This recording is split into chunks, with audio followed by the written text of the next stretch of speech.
Have you ever been deeply hurt by someone you trusted? Have you felt the weight of betrayal pressing on your heart, making it impossible to move forward? Betrayal has a unique sting. It comes not from enemies, but from those we once held close. It shatters our trust, leaving behind fragments of pain and endless questions. Why did they do this? Do they even regret it? Should I confront them? Now imagine this. What if you never confronted them? What if you never spoke to them again, yet still managed to forgive completely? It may sound strange, even impossible, but in the wisdom of Zen and Buddhist teachings, silence holds more power than words. There's a famous saying, holding on to anger is like drinking poison and expecting the other person to die. We think anger punishes those who hurt us, but in reality, it only poisons our own peace. True forgiveness is not about getting an apology. It is not about changing the past. It is about freeing ourselves, not through confrontation, but through silent release. Today, I will share a profound story, one that may change the way you think about forgiveness, letting go, and healing. By the end of this video, you'll understand why silent forgiveness is not an act of avoidance, but the highest form of self-liberation. Let's begin. A story of silent forgiveness, Aiko and Haruto's broken friendship. Aiko and Haruto had been inseparable since childhood. They ran through the golden fields together, laughing under the sun, sharing their dreams beneath the vast night sky. They studied under the same teachers, learning not only the wisdom of books, but the silent lessons of life. They made a promise, an unspoken vow, that they would always be there for each other, no matter what. But sometimes, life has a way of testing even the strongest of bonds. One day, Aiko learned that Haruto had done something unforgivable. Whether it was a lie, a broken promise, or an act of disloyalty, the details were irrelevant. What mattered was the pain. Aiko felt as though the very foundation of his world had crumbled. The friend he had trusted most had betrayed him. His heart burned with anger. His mind raced with questions. He wanted answers. He wanted justice. He wanted Haruto to feel the weight of what he had done.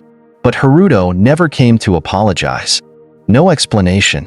No remorse. Just silence. Aiko felt trapped in his own emotions. The betrayal played over and over in his mind like an endless storm, filling his days with resentment and his nights with restless thoughts. He could not move on. Seeking wisdom from the Zen monk, desperate for clarity, Aiko traveled to the village monastery, where an old Zen monk had lived in solitude for many years.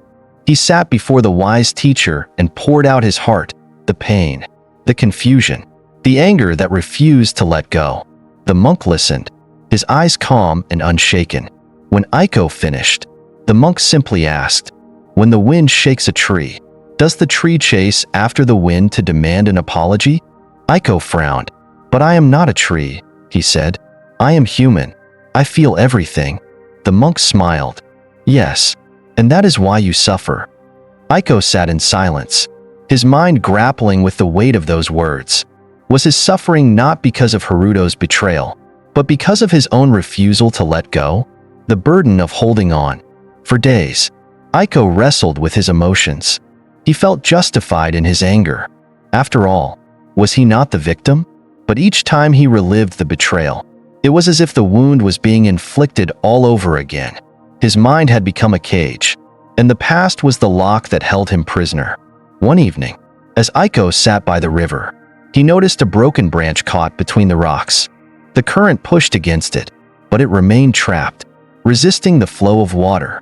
Then, a gust of wind blew through the valley, and the branch broke free. It drifted down the river effortlessly, carried away by the current. In that moment, Aiko understood. He was that broken branch, clinging to pain while life kept moving forward. Holding on to anger was not punishing Haruto, it was only keeping himself stuck. The decision to forgive in silence. That night, Aiko returned to the monastery and told the monk of his realization. "Then you already know what you must do," the monk said. "But how do I forgive someone who doesn't ask for it?" Aiko asked. The monk placed a hand on his shoulder. "Forgiveness is not a gift for them, Aiko. It is a gift for yourself." Aiko thought deeply about this. He realized that forgiveness was not about Haruto's apology, it was about his own peace. And so, one morning, at sunrise, Aiko made his decision. He took a blank sheet of paper and wrote a letter, not to Haruto, but to himself. I forgive you, not because you seek it, but because I no longer wish to carry this burden. Then, he lit the letter on fire and watched as the flames consumed his pain, reducing it to ashes. At that moment, something inside him shifted. The weight he had carried for so long lifted. He never spoke to Haruto again, but from that day on, his heart was lighter, no longer chained to resentment. Why forgive in silence? Silent forgiveness is often misunderstood. Some see it as weakness, as avoiding confrontation, but in truth, it is one of the greatest acts of self-liberation. Let's explore why. 1. Forgiveness is for you, not for them. Many people believe that forgiving someone means excusing their actions. They assume that to forgive is to say, "It's okay," as if the hurt never happened. But in reality, forgiveness has nothing to do with them. It's about you. Imagine you are walking through life, carrying a heavy backpack filled with stones. Each stone represents an old grudge, a past betrayal, a lingering resentment. The weight slows you down, drains your energy, and makes every step harder. Now, imagine setting the backpack down. Nothing outside of you has changed. The past is still the past. But suddenly, you are lighter, freer. This is what silent forgiveness does. It does not erase the past, but it frees you from carrying its weight into the future. By forgiving in silence, you release the burden and walk away without needing anyone's permission to heal. 2. You don't need an apology to heal. One of the core teachings of Buddhism is that suffering comes not from events themselves, but from attachment to desires, expectations, or outcomes. And one of the greatest attachments we struggle with is the need for an apology. We wait, hoping that the person who hurt us will one day realize their mistake. We believe that healing depends on them admitting they were wrong. But what if they never do? Are we supposed to stay trapped in pain forever, waiting for an apology that may never come? True healing begins when we stop waiting for closure and choose peace instead. Forgiveness is not a transaction. It is not about waiting for the other person to change.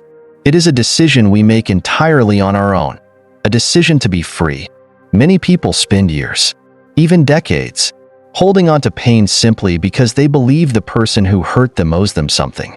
But in reality, no one else can give you peace. You have to give it to yourself. 3. Walking away is sometimes the kindest choice. Some relationships are like broken glass. No matter how much you try to piece them back together, they will always leave you bleeding. There is a deep misconception that forgiveness must lead to reconciliation, but that is not always the case. There are some relationships that, no matter how much we wish otherwise, are not meant to be repaired. Walking away does not mean you are bitter. It does not mean you are avoiding difficult conversations. It means you respect yourself enough not to stay in a place that causes you pain. Imagine standing in front of a burning house. You could rush back inside, trying to save whatever remains, but at what cost? Sometimes, the only way to survive is to walk away. Silent forgiveness is about choosing your peace over unnecessary suffering. It is about understanding that letting go does not make you weak, it makes you wise. Real-life examples of silent forgiveness. 1. A woman's journey from betrayal to peace. Sarah, a woman I met during a meditation retreat, shared her story with a quiet strength that only comes from having walked through deep pain and emerged wiser. She had once trusted her best friend completely. They had been like sisters, sharing secrets, supporting each other through life's ups and downs. But then, everything changed. One day, Sarah discovered that her friend had spread lies about her, twisting the truth in ways that damaged Sarah's professional reputation. Because of those false rumors, Sarah lost her job and many close connections. The betrayal felt like a dagger to the heart. How could someone she had stood by for years turn against her like this? At first, she was consumed by anger. She wanted to confront her friend, to demand an explanation, to make her feel the same pain she had caused. But days turned into weeks, and weeks into months, yet no apology ever came. Sarah found herself trapped, reliving the betrayal over and over again, unable to focus on anything else. Until one day, during a guided meditation session, something shifted. She realized that she had a choice: continue holding on to the anger, waiting for an apology that might never come, or let go and reclaim her own peace. That day, she made a decision to release it. She didn't call her friend. She didn't seek revenge. She simply chose peace.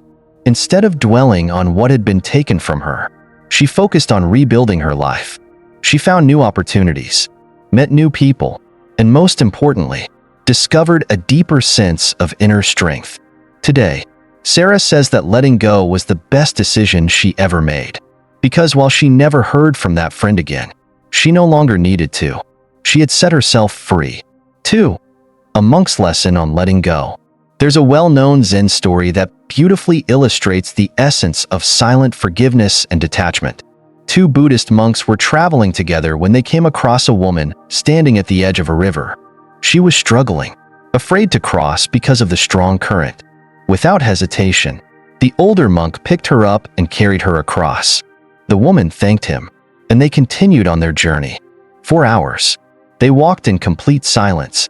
But finally, the younger monk couldn't hold back his frustration any longer. "Why did you carry that woman?" he asked. "We are monks. We are not supposed to touch women." The older monk smiled gently and replied, "I put her down hours ago.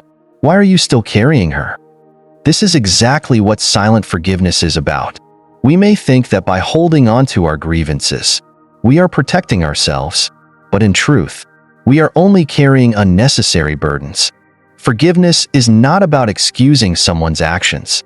It is about realizing that we don't have to hold on to the pain any longer. Just like the older monk, we can choose to put it down. And once we do, we can finally walk forward in peace. Forgiveness is a gift to yourself. Silent forgiveness is not about forgetting. It is not about erasing the past or pretending the wound never existed. It is about acknowledging the pain, accepting that it happened, and then making a conscious choice not to let it define you. Forgiveness is not weakness.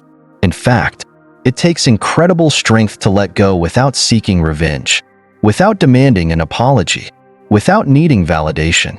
It is about choosing peace over conflict, growth over resentment, and freedom over attachment. So many people spend years trapped in cycles of anger and bitterness, waiting for closure that may never come. But here's the truth. Closure is an illusion. We think it comes from external validation, an apology, an explanation, a resolution. But real closure? It comes from within. If we wait for others to right their wrongs, we give them power over our emotions. But when we choose silent forgiveness, we reclaim that power. Aiko's story is not unique. We all have someone who has hurt us, a friend, a family member, a partner. We all carry wounds from betrayals, disappointments, and broken promises. The question is, are we ready to let go? Are we ready to put down the heavy burden and walk forward, lighter, freer? If you take one lesson from this, let it be this: forgiveness is not for them. It is for you. It is an act of self-liberation. It is the ultimate gift, a gift to yourself. Let go. Walk away. Find peace. Take a moment to breathe and reflect. Who in your life do you need to forgive? Not for them, but for your own peace. Is there someone whose actions still weigh on your heart? Someone whose betrayal or words still echo in your mind? Ask yourself, is holding on to this pain serving you, or is it holding you back? Silent forgiveness is not about erasing the past. It is about freeing yourself from the burden of resentment so you can step into a lighter, more peaceful future. If this story resonated with you, I invite you to share your thoughts in the comments. Have you ever practiced silent forgiveness? Or is there a situation in your life where you're still struggling to let go? Let's start a conversation. And if you found this video insightful, consider subscribing to the channel for more wisdom on mindfulness, meditation, and spiritual growth. Until next time, may you walk lightly and live with peace.